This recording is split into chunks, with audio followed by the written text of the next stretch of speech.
Hello বন্ধুরা, good morning. তো এখন বাজে সকাল 4:30। সকাল না, ভোরবেলাই বলবো, কেননা তখনও দিনের আলো ফোটেনি। তো আমি ঠিক এই টাইমেই রোজ উঠি, কেননা মেয়েকে যেদিন আমি স্কুলে নিয়ে যাই সেদিন আমি এই টাইমেই উঠি, আর যেদিন ওর বাবা নিয়ে যায় সেদিন আমি 5:30টায় উঠি। আর আমার একটা নিয়ম আছে যে আমি বাইরে কোথাও গেলেই বাসি ঘর রেখে যাই না। বাসি ঘর রেখে গেলে আমার ভালো লাগে না, তাই আমি স্নান পুজো তার আগে বাসি ঘর ঝাড়া মোছা এসব করি, তবেই যেই, নাহলে আমার খুব অস্বস্তি হয়। জানি না সেটা কেন, সেটা হয়তো অনেকেরই হয় আমার মতো। তো মেয়ে এখনও ঘুমোচ্ছে, আর আমার টার্গেট ছিল যে আমি 6টা 6:15টার মধ্যে পুজো শেষ করে তারপর মেয়েকে তুলবো। মেয়েকে তোলা হলে তারপর মেয়ের পেছনে আমার দৌড়োতে হয়, মেয়েকে স্নান করানো, খাওয়ানো, কেননা ওকে তো বারবার বলতে হয় খাও খাও। ওকে নিজেই দিয়ে দিই, কিন্তু বারবার বলতে হয়, কেননা ও একবার মুখে নিয়ে বসেই থাকে। তো যাই হোক, আমি ঘর-টর ঝেড়ে ফটাফট এগুলো মুছে নিচ্ছি। আর এদিকে গিজারে গরম জল হতে দিয়েছি, কেননা আমার সকাল সকাল ঠান্ডা লাগে, আর আমার ঠান্ডার একটু ধাত আছে, তাই জন্য আমি গরম জল দিয়ে এখনও স্নান করছি। এখন আমি ঠান্ডা জল দিয়ে স্নান করা স্টার্ট করিনি। তো ফটাফট কাজগুলো করে নিই, তারপরে আবার যাব রান্নাঘরে। রান্নাঘরে গিয়ে রান্নাঘরের গ্যাস মোছা, স্ল্যাব মোছা এগুলো সব করে নিই। রাত্রিবেলা সব পরিষ্কার করে শুই, কিন্তু দিনের বেলা ঘুম থেকে উঠেও আমি এগুলো করে নিই, কেননা সারা রাত পোকামাকড় ঘুরে বেড়ায়। তো সেজন্যই আমি এগুলো একটু পরিষ্কার করে নিচ্ছিলাম। তো চলো ফটাফট কাজগুলো সেরে নিই, তারপর তোমাদের সঙ্গে আবার দেখা হবে।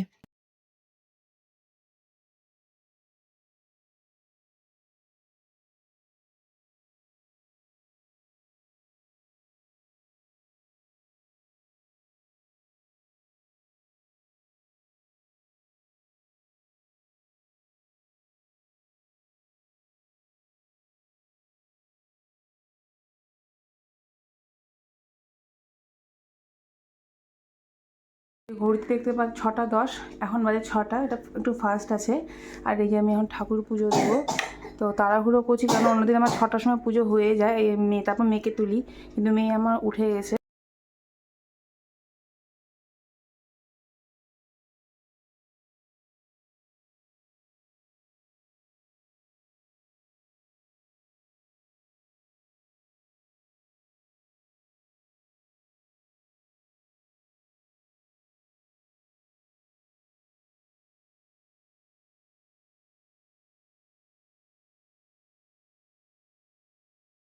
আমি পুজো কমপ্লিট করে মেয়েকে ফটাফট স্নান করে দিয়েছি। আর স্নান করানোর ফাঁকে আমি ভাজাটাও করে নিয়েছিলাম। আর আটাটা আমি সকালেই স্নান করতে যাওয়ার আগে মেখে নিয়েছিলাম। রান্নাঘরটা পরিষ্কার করে ওটার আমি ভিডিও শ্যুট করতে পারিনি, কেননা সকালে এতটাই তাড়া থাকে যে আমি আর টাইম পাইনি। তো ওকে স্নান করাতে করাতে একটাই শুধু আলু কেটেছিলাম, একটাই আলু ভেজে নিয়েছি। আর একদিকে গ্যাসে চা বসিয়েছি আর দুধ বসিয়েছি। আর ওকে বলছিলাম, মাম্মা একটু কম কথা বলো, তোমার সাথে কথা বললে আমার দেরি হয়ে যাবে, তাড়াহুড়ো করছি। আর ওকে এখনও ক্রিম ট্রিম কিছু দিইনি, আগে ওকে রেডি করে দিচ্ছি। আর ও সোয়েটার পরবে না, জোর জবরদস্তি সোয়েটার পরিয়ে ওকে বসতে বললাম। এখন চলে যাবো রান্নাঘরে। দুধ ক্যালক্স আর গ্লাসে গরম জল রয়েছে, এখন ঠান্ডা জল মিক্স করে ওকে দেবো, খাইয়ে দাইয়ে তারপর মুখটা মুছে দিয়ে তারপর ক্রিম ট্রিম দেবো, কেননা মুখ ধোয়া আছে, মানে ঠোঁটটা মুছে তারপর ক্রিম ট্রিম দিয়ে বাকিটা করে দেবো। তারপর আমি ফটাফট রেডি হয়ে চাটা খেয়ে বেরিয়ে যাবো। চলো ফটাফট ওই খাবারটাকে দিয়ে দিই। এই যে আমার চা ফুটছে, চাটা বসিয়ে রেখে মেয়েকে রেডি করাতে গেছিলাম, তো এখন মানে এসে চা পাতাটা দিলাম। তো চাটা কিছুক্ষণ ফুটুক, ততক্ষণ মেয়ের খাবারটা দেখি। এই যে আমি রেডি হয়ে গেছি, কুর্তি টুর্তি পরে রেডি হয়ে গেছি। আর এই যে আমার চা, মানে বানিয়ে রেখে আমি একদিনও গরম গরম চা খেতে পারি না। যেদিন থেকে স্কুল যাচ্ছি মেয়ে সুস্থ হওয়ার পর থেকে, সেদিন থেকে এই চা আমি ঠান্ডা ঠান্ডাই খাচ্ছি। তাই চলো ফটাফট চাটা খেয়ে মেয়েকে ক্রিম ট্রিম লাগিয়ে দিয়ে রেডি করি, তারপর তোমাদের সাথে আবার দেখা হচ্ছে।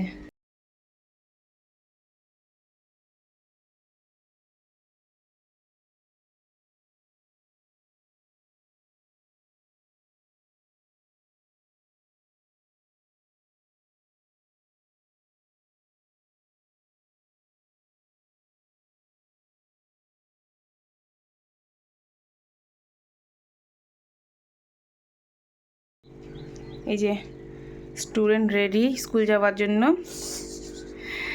আর ওকে রেডি করে দিয়েছি, আমিও রেডি হয়ে গেছি। আমি বেরোবো, জুতো টুতো পরিয়ে আমি বেরোবো। হাই করে দেখো মামা। এই যে আমিও পুরো রেডি হয়ে গেছি, বাইরে যেহেতু ঠান্ডা রয়েছে তাই একটু কান টান ঢেকে নিয়েছি, নাহলে আমার একটুতেই সর্দি লাগার ধার আছে, তো সেই জন্য পুরো রেডি।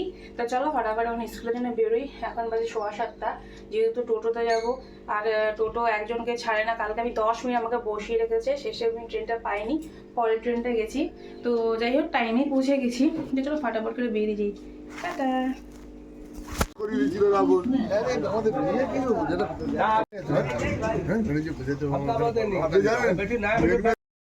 তো মেয়েকে স্কুলে রেখে আমি বাড়ি চলে এসেছি প্রায় 9:15টার সময়, আর এখন 9:10 বাজতে চললো। আর এসে এখন আমি ফ্রেশ ট্রেশ হয়ে আমি একটু ছাদে যাব, কাপড়গুলো ফ্রেশ হয়ে গেছি, ছাদে যাব কাপড় দিতে, তারপর যাব রান্নাঘর, রান্নাবান্না করব, সাথে ঘরটাও গোছাবো। বাসি কাজ তো কিছুই নেই, সব কমপ্লিট, শুধু আমার কটা কাপড় আর একটু ঘরটা গোছাবো।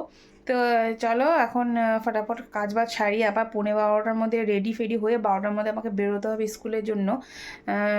ট্রেনের ব্যাপার, তাই একটু অ্যাডভান্সে যাই সবসময় আমি, নাহলে 12:25 লাস্ট ট্রেন, তবুও যদি না ঢোকে তারপরে ট্রেনে গেলে একদম লেট হয়ে যায়। তো সেজন্য আমি একটু অ্যাডভান্স যাই, গিয়ে ওখানে বসে থাকি 10 মিনিট, তাও ভালো। তো চলো আবার তোমাদের সঙ্গে পরে দেখা হবে, ফটাফট কাজগুলো সেরে নিই। এই যে আমরা স্কুল থেকে চলে এসেছি, খাওয়া দাওয়া কমপ্লিট হয়ে গেছে, এখন আমরা শোবো।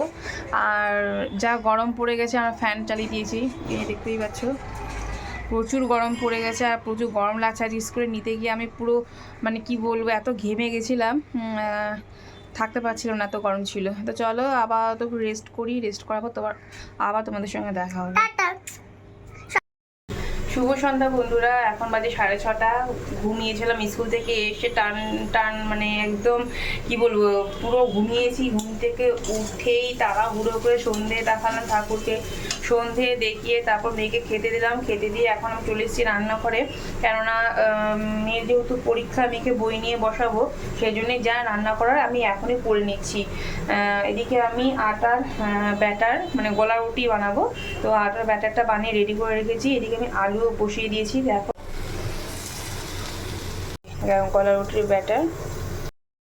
তো তাড়াহুড়ো করে রান্না এই কারণেই করছি, যেহেতু বললাম একটু আগে যে আমার মেয়ের পরীক্ষা আছে, তো মেয়ের পরীক্ষার জন্য মানে বলতে গেলে মনে হচ্ছে আমারই পরীক্ষা, ওর সাথে সাথে আমাকেও পড়তে হচ্ছে। আর কি বলবো, কালকে যেহেতু স্কুল পাঠাবো না, তো সেও তোর ঘুমানোর কোনো তাড়া নেই, ওকে যেন শান্তি মতো একটু পড়াতে পারি, সেই জন্যই আমি রান্নাবান্না সব সেরে নিচ্ছি, যাতে খিদে পেয়ে গেলে ওকে চট করে খাওয়াটা আমি দিতে পারি। আর ওসব করতে যেহেতু টাইমও লাগতো, সেই জন্য আমি ফটাফট ওগুলো সেরে নিচ্ছি। তো যাই হোক কাজগুলো সেরে নিই, তারপর আবার তোমাদের সঙ্গে দেখা হবে। বই পড়ো, অ ডয় সুন্দর তো পড়ো, অ ন তপন জ বর্গের চ ন জল আর ন আ রসই রসৌ ন ন। তো এখন বাজে রাত্রি 11টা, আমি আস্তে আস্তে কথা বলছি এই কারণে আমার মেয়ে ঘুমিয়েও পড়েছে, আর আমি ওকে বই পড়িয়ে খাইয়ে একটু টিভি মানে দেখে দিয়েছি, আর নিজেও খেয়ে টিভি দেখছিলাম। তো ভুলেই গেছি যে আমার ভিডিওটা কমপ্লিটও হয়নি এখনও, তো ভাবছি যে ভিডিওটা কমপ্লিট করেই নিই। তো যাই হোক আজকে ভিডিওটা এই পর্যন্তই, কোনো কিছু ভালো লেগে থাকলে অবশ্যই লাইক কমেন্ট শেয়ার করবে, আর দেখা হবে নেক্সট ব্লগ ভিডিওতে। ততক্ষণের জন্য সকলেই ভালো থেকো, সুস্থ থেকো, দেখা হবে আবার, টাটা।